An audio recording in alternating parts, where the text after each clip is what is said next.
Hello, my friends. Uh, it's been a couple of days. There's a lot to talk about, so let's just get right to it. Um, the Daytona 500 was one of the best races I've seen personally in a long time, and I would love to know in the comments what you thought about it because there was no moment where it felt like it was just about fuel saving. It didn't feel that way to me. Everybody was racing hard, everybody was competitive, everybody was fighting to position themselves to have a chance to win the 68th Daytona 500. And even for me as a Chase Elliott fan, yeah, it hurts when you're that close and to get turned around at the end by Riley Herbst. That there was no call, there was no need for that. There was no call for that. I don't know why they, and I have no disrespect towards 2311. I respect them very much, and they deserve the win.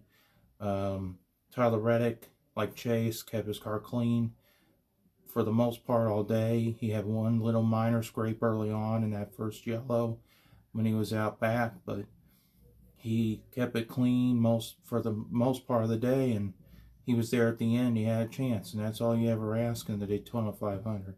And if you go back through history, it's the same thing. 98 with Dale Earnhardt, he was in a position or he could capitalize at the end, and he was able to win it.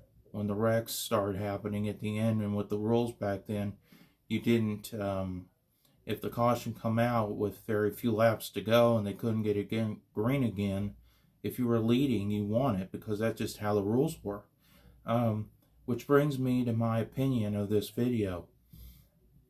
Some people out there seem to believe that there's favoritism in NASCAR towards Chase Elliott. I, as an Elliott fan, do not believe so.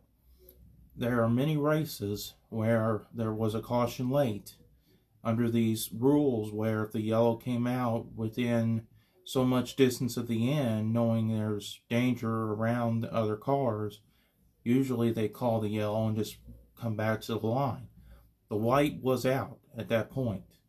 So the race should have ended at that point, is what I believe personally.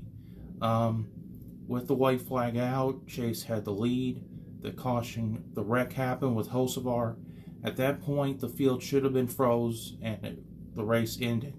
I do appreciate NASCAR's discretion in trying to allow the field to finish, but that caused another accident that should not have happened.